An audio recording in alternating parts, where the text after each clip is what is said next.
أعوذ بالله من الشيطان الرجيم. بسم الله الرحمن الرحيم. قل إن صلاتي ونسكي ومحياي ومماتي لله رب العالمين. وعلیکم السلام ورحمۃ اللہ وبرکاتہ۔ آج کل مہم چلائی ہوئی ہے کچھ سیکولر بے دین اور در یہ قسم کے لوگوں نے کہ یہ قربانی پر لوگ پیسہ ضائع کرتے ہیں اور اس سے غریبوں کو پیسے دیے جائیں، ان کی ضرورتیں پوری ہو سکتی ہیں، تو یہ ادھر پیسہ نہیں خرچ کرنا چاہیے، ادھر پیسہ خرچ کرنا چاہیے، یہ فضول حرکت ہے۔ تو یہ اصل میں دین دشمنی ہے، اسلام دشمنی ہے۔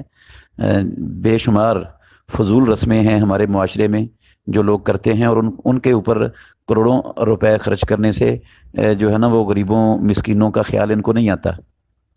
اپنی کوٹھیوں کے اندر جو واش روم بناتے ہیں، ان واش روموں کے اندر ایک ایک واش روم کے اندر کئی کئی کروڑ روپیہ لگا دیتے ہیں۔ وہ جو ہے نا اس وقت ان کو غریبوں کا کوئی خیال نہیں آتا کہ غریبوں کی کیا صورتحال ہے۔ اپنی شادیوں پر کروڑوں روپیہ بہا دیتے ہیں، اجاڑ دیتے ہیں اس شیطان کو خوش کرنے کے لیے، اور اس وقت ان بدبختوں کے دماغ کے کسی کونے میں نہیں آتا کہ غریبوں کی کیا ضروریات ہیں اور ان کا لحاظ کیسے کرنا چاہیے۔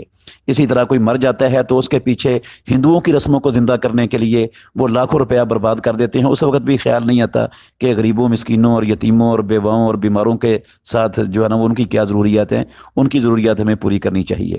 ان بدبختوں کو، ان شیطان کے بچوں کو اگر یاد آتا ہے تو عبادات کے موقع پر یاد آتا ہے کہ عبادت پر پیسے خرچ نہ ہوں اور یہ جو ہے نا ان کاموں پر خرچ کر دیے جائیں۔ ایک بات تو یہ ہے۔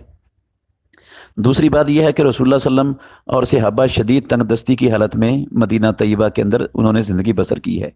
کئی کئی دن ان کے گھروں میں، رسول اللہ صلی اللہ علیہ وسلم کے گھروں میں پورے 2 مہینے چولہا جلانے کی نوبت نہیں آتی تھی، پانی اور کھجوروں پر گزارا ہوتا تھا۔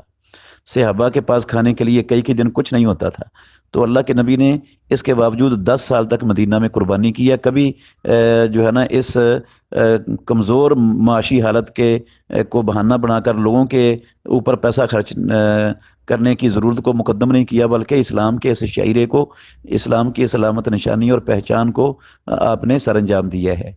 تو یہ قربانی چھوٹا سا عمل نہیں ہے، یہ تو اللہ رب العالمین نے ہر امت کے لیے مقرر کی ہے، اور ہر امت آدم علیہ الصلوۃ والسلام کے زمانے سے کرتے چلے آ رہے ہیں، اور یہ قیامت تک ہوتی رہے گی۔ اور یہ ایسے بدبخت یہ اس طرح کی جو ہے نا وہ کائیں کرتے رہیں گے اور بھونکتے رہیں گے اس کے خلاف، تو ان کے بھونکنے سے مسلمانوں کو نہ خوف زدہ ہونا چاہیے، نہ پریشان ہونا چاہیے، بلکہ اپنے نبی کی سنت پر فخر کے ساتھ عمل کرتے رہنا چاہیے۔